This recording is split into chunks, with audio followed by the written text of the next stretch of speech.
भारत माता की, भारत माता की, इनकलाब, इनकलाब, वंदे, वंदे। मंच पे मौजूद कांग्रेस के अध्यक्ष खड़गे साहब, असली शिवसेना के अध्यक्ष उद्धव ठाकरे जी,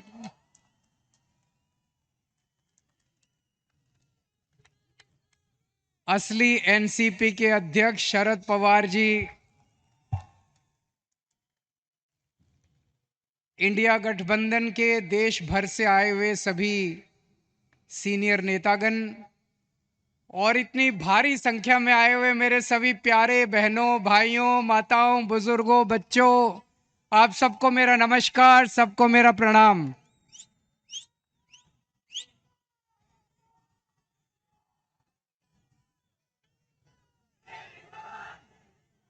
दोस्तों, आज आप लोगों के बीच में आके मुझे बहुत अच्छा लग रहा है।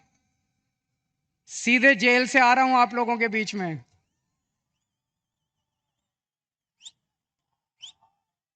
जेल का जवाब, जेल का जवाब,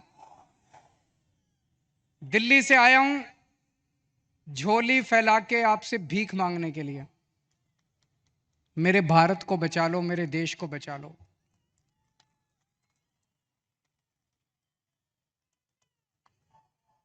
हमारे देश को प्रधानमंत्री जी तानाशाही की तरफ ले जा रहे हैं।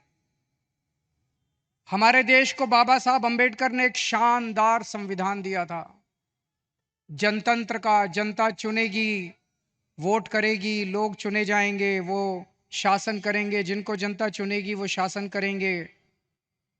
जनता के मुताबिक काम किए। अब धीरे धीरे धीरे धीरे प्रधानमंत्री जी ये शासन, ये जनतंत्र खत्म करना चाहते हैं।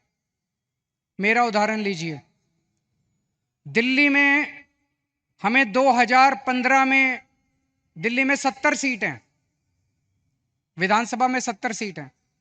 70 में से 67 सीट, 67 सीट आम आदमी पार्टी को मिली थी। 5 साल बाद चुनाव हुए 2020 में, और 2015 में 67 सीट आम आदमी पार्टी को, 3 सीट बीजेपी को।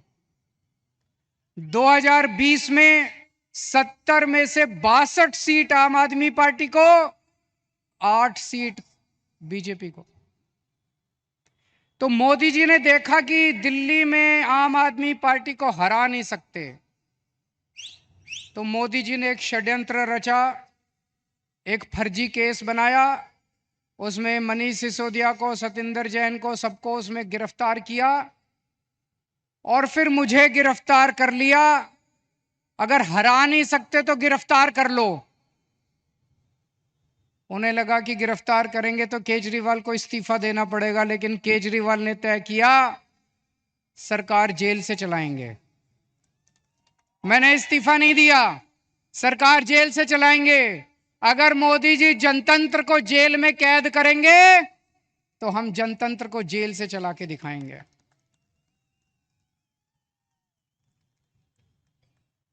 मैं एक बहुत छोटा सा आदमी हूं। हमारी एक छोटी सी पार्टी है, 2 राज्यों में है, पंजाब में, दिल्ली में। मैं सोच रहा था मोदी जी ने मुझे गिरफ्तार क्यों किया। मेरे जैसे छोटे से, वो तो इतने बड़े आदमी हैं, इतना उनके पास साधन है, तमाम उनके पास रिसोर्सेज हैं, मुझे क्यों गिरफ्तार किया। मुझे गिरफ्तार किया क्योंकि दिल्ली के गरीब बच्चों के लिए मैंने अच्छी शिक्षा का इंतजाम किया। दिल्ली के गरीब बच्चों के लिए मैंने अच्छे सरकारी स्कूल बनाए, शानदार सरकारी स्कूल बनाए। मोदी जी नहीं चाहते कि गरीब बच्चों के लिए अच्छे स्कूल बनाए जाएं, वो इस काम को रोकना चाहते हैं, इसलिए उन्होंने मुझे गिरफ्तार किया। मैंने मान लो 500 स्कूल बनाए। मोदी जी, आपका बड़प्पन तो तब था आप 5000 स्कूल बनाते। आप तो इतने बड़े आदमी हो, आप 5000 स्कूल बनाते तब आपका बड़प्पन था। आपने केजरीवाल को गिरफ्तार करके स्कूलों का काम रोक दिया दिल्ली के अंदर।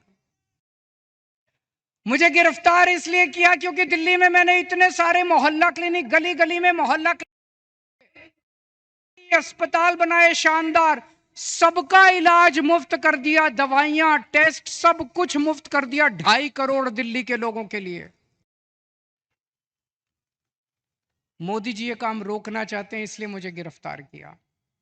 और विडंबना देखिए, दिल्ली के लोगों के लिए मैंने सारी दवाइयां मुफ्त कर दी, लेकिन जब मैं तिहाड़ जेल में गया 15 दिन तक मेरी दवाइयां बंद करवा दी मोदी जी ने तिहाड़ जेल के अंदर।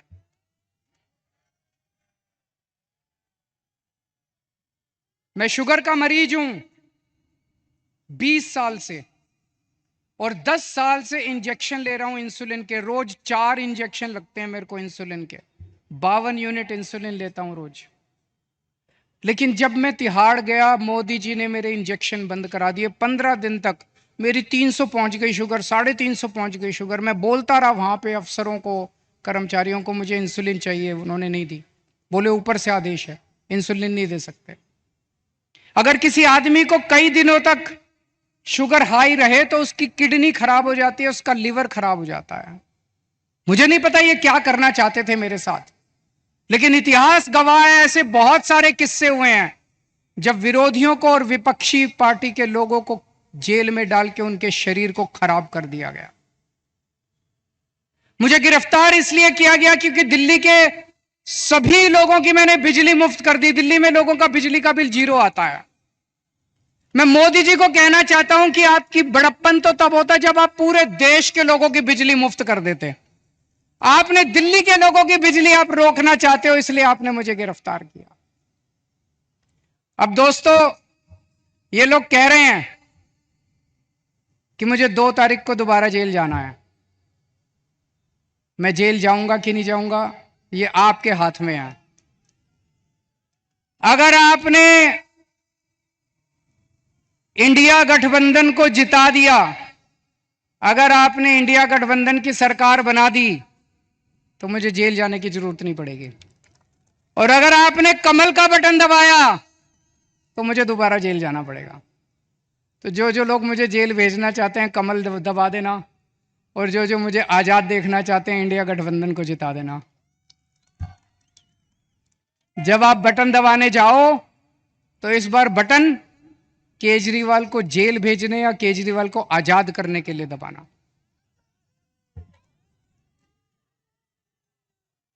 रशिया का नाम सुना है? Russia, Putin. पुतिन ने क्या किया, जितने विपक्षी नेता थे उनको सबको कैद करके जेल में डाल दिया या मरवा दिया, और फिर चुनाव करवाए। 87% वोट मिल गए, 87%। जब विपक्षी नहीं होगा, लड़ने वाले नहीं होंगे, सारे वोट आप ही को मिलेंगे। बांग्लादेश में भी अभी ऐसा हुआ, उसने सारे विपक्षी नेताओं को जेल में डाल दिया और शेख हसीना जीत गई। पाकिस्तान में भी यही हुआ, इमरान खान को जेल में डाल दिया, उसकी पार्टी छीन ली, उसका सिंबल छीन लिया, जीत गए। अब मोदी जी भी हमारे देश को पाकिस्तान और बांग्लादेश बनाना चाहते हैं।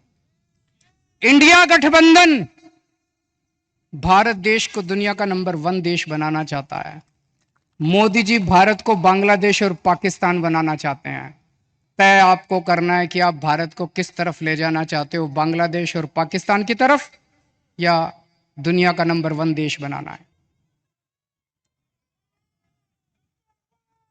अब यही काम मोदी जी देश में कर रहे हैं, हमारे देश में, कि सारे विपक्ष को खत्म कर दो। उन्होंने मेरे को गिरफ्तार कर लिया, कांग्रेस का अकाउंट फ्रीज कर दिया। चुनाव के 1 महीना पहले उन्होंने कांग्रेस का अकाउंट फ्रीज कर दिया। अब हमारा अकाउंट फ्रीज करने जा रहे हैं। सुप्रीम कोर्ट के अंदर इनके वकील ने बोला है कि आम आदमी पार्टी का अकाउंट फ्रीज करेंगे। शिवसेना के उन्होंने 2 टुकड़े कर दिए, शिवसेना के 2 टुकड़े कर दिए, एनसीपी के 2 टुकड़े कर दिए, स्टालिन के कई मंत्रियों को गिरफ्तार कर लिया, ममता दीदी के कई मंत्रियों को गिरफ्तार कर लिया। सारे विपक्ष को तहस नहस करने के बाद मोदी जी कहते हैं आओ चुनाव लड़ते हैं। ये तो कायर लोग कहते हैं ऐसे। अरे मोदी जी दम में तो आंख में आंख डाल के छाती चौड़ी करके चुनाव की तरह लड़ो ना। सबके अकाउंट फ्रीज कर दिया, सबको जेल में डाल दिया। इस वक्त मोदी जी एक बड़े खतरनाक मिशन पे काम कर रहे हैं। बहुत खतरनाक मिशन है, आपको पता नहीं, अंडरग्राउंड का चल रहा है। उस मिशन का नाम है वन नेशन वन लीडर। इस देश में वो चाहते हैं मोदी जी एक ही नेता होना चाहिए। उसके लिए वो दो लेवल पे काम कर रहे हैं। एक लेवल, जितने विपक्ष के नेता हैं एक एक करके सबको जेल में डाल रहे हैं। कईयों को डाल दिया, और अगर वो जीत गए, भगवान ना करे वो जीते, अगर वो जीत गए, मैं आपको चैलेंज करता हूं अगले चुनाव तक ठाकरे साहब भी जेल में होंगे, खड़गे साहब भी जेल में होंगे, राहुल गांधी भी जेल में होंगे, प्रियंका भी जेल में होगी, केजरीवाल तो है ही जेल में, शरद पवार साहब भी जेल में होंगे, ममता जी भी जेल में होंगी, स्टैलिन भी जेल में होंगे, पिनराई विजयन भी जेल में होंगे। तो एक उनके लेवल पे काम कर रहे हैं, विपक्ष को सबको जेल में डाल दो, जैसे पुतिन ने, शेख हसीना ने, जैसे पाकिस्तान वालों ने जेल में डाला। और दूसरे लेवल पे उनकी अपनी बीजेपी पार्टी में जितने नेता हैं सबको पैदल कर दिया, सबकी राजनीति खत्म कर दी। देवेंद्र फडणवीस को खत्म कर दिया उन्होंने, शिवराज सिंह चौहान को खत्म कर दिया, वसुंधरा राजे को खत्म कर दिया, डॉक्टर रमन सिंह को खत्म कर दिया, खट्टर साहब को खत्म कर दिया। एक ही बचा है, कौन है? अगला किसका नंबर है? अगला किसका नंबर है? सारा देश जानता है अगला नंबर योगी आदित्यनाथ का है। अगर ये जीत गए तो 2 महीने के अंदर योगी आदित्यनाथ को उत्तर प्रदेश के सीएम पद से हटा देंगे ये लोग। बड़ा खतरनाक, एक ही नेता बचेगा और वो भी बस वही राज करना चाहते हैं। लेकिन एक और चीज है, 2014 में जब मोदी जी प्रधानमंत्री बने थे, उन्होंने एक नियम बनाया बीजेपी के लिए कि जो नेता 75 साल का हो जाएगा बीजेपी में, उसको रिटायर करना पड़ेगा, उसको अपना पद छोड़ना पड़ेगा, उसको टिकट नहीं मिलेगी, और अगर वो किसी पद पे काम कर रहा है तो उसे इस्तीफा देना पड़ेगा। उस रूल के तहत उन्होंने सबसे पहले आडवाणी जी को रिटायर किया, फिर मुरली मनोहर को रिटायर किया, फिर उन्होंने सुमित्रा महाजन को रिटायर किया, फिर उन्होंने यशवंत सिन्हा को रिटायर किया, और कई लोगों को रिटायर किया। साल 17 सितंबर को मोदी जी 75 साल के हो रहे हैं।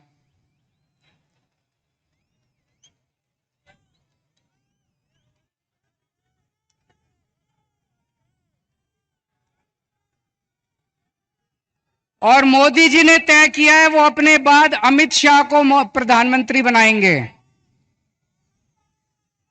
मोदी जी ने तय किया है वो अपने बाद अमित शाह को तो इस बार मोदी जी अपने लिए वोट नहीं मांग रहे, अमित शाह के लिए वोट मांग रहे हैं। अमित शाह को प्रधानमंत्री बनाने के लिए वोट मांग रहे हैं। आप अपने आसपास जितने बीजेपी के सपोर्टर हैं, बीजेपी के वोटर हैं, बीजेपी के भक्त हैं, उनको बोलना अगर वो वोट डालने जाएं, ये सोच के जाएं कि वो अमित शाह के लिए वोट दे रहे हैं, मोदी जी के लिए वोट नहीं दे रहे हैं। आंख बंद कर लें और सोचें कि मोदी जी की बजाय अमित शाह प्रधानमंत्री बनने वाले। और उसमें भी जितने पिछले 2 साल से इस पे काम कर रहे हैं मोदी जी, जितने नेता थे बड़े छोटे बीजेपी के अंदर, सबको खत्म कर दिया। शिवराज सिंह चौहान को, वसुंधरा राजे को, डॉक्टर रमन सिंह, योगी आदित्यनाथ को 2 महीने में हटा देंगे ताकि रास्ता साफ हो जाए, अमित शाह बचे केवल। यह बात मैंने जेल से निकलने के अगले दिन प्रेस कॉन्फ्रेंस करके कही थी। जैसे ही मैंने कहा, सबसे पहले अमित शाह बोले नहीं नहीं मोदी जी रहेंगे हमारे 5 साल प्रधानमंत्री, मोदी जी रहेंगे। उसके बाद एक के बाद एक ही दिन में 24 घंटे में इतने नेताओं ने कहा मोदी जी रहेंगे प्रधानमंत्री, मोदी जी। मोदी जी ने नहीं कहा,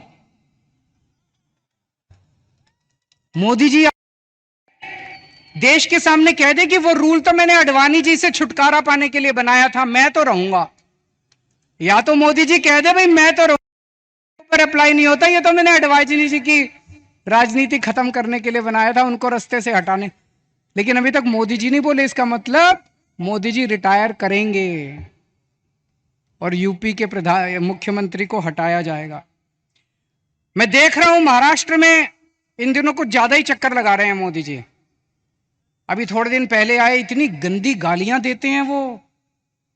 प्रधानमंत्री को ये शोभा नहीं देता। वो पवार साहब के लिए बोले भटकती आत्मा। ये शोभा देता है प्रधानमंत्री जैसे व्यक्ति को?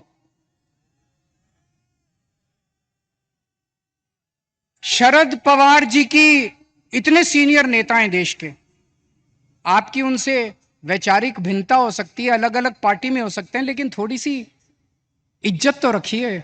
84 साल की उम्र है शरद पवार जी की, मोदी जी की 74 साल की उम्र है, 10 साल बड़े हैं उनसे, और उनको कहते हैं भटकती आत्मा। ये तो सड़क छाप बात है। वो उद्धव ठाकरे जी को कहते हैं, क्या बोले उद्धव ठाकरे जी को? नकली संतान। उद्धव ठाकरे जी को कहते हैं नकली संतान। ये कोई भाषा है प्रधानमंत्री की? इस तरह से बोलते हैं प्रधानमंत्री? ये शरद पवार की बेइज्जती नहीं है, ये उद्धव ठाकरे की बेइज्जती नहीं है, ये महाराष्ट्र के एक एक व्यक्ति की बेइज्जती है। इस बार जब वोट डालने जाओ तो ऐसा बटन दबाना कि महाराष्ट्र की इज्जत ऊंची हो और महाराष्ट्र की बेइज्जती का बदला लिया जाएगा।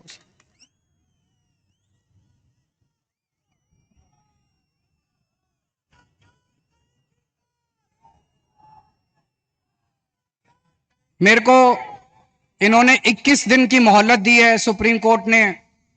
मुझे उम्मीद नहीं थी कि मैं जेल से बाहर आऊंगा इतनी जल्दी, लेकिन बजरंगबली की कृपा है मेरे ऊपर। बजरंगबली की कृपा है। अचानक एक दिन मैं सेल में बैठा था, मेरा 25 नंबर सेल है, जेल नंबर, अब दोबारा जाना है मुझे, आप लोग मुझे चिट्ठी लिख सकते हैं जेल में।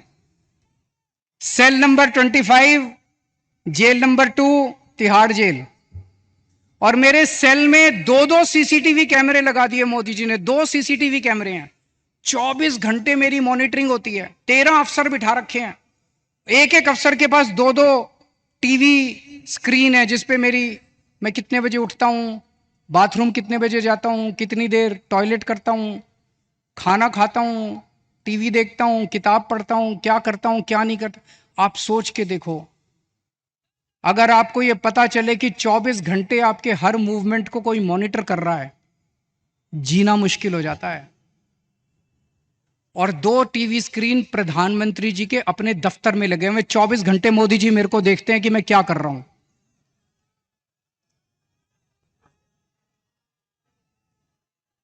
तो एक दिन मैं टीवी देख रहा था, अचानक मुझे पता चला कि सुप्रीम कोर्ट ने मेरे को बेल दे दी।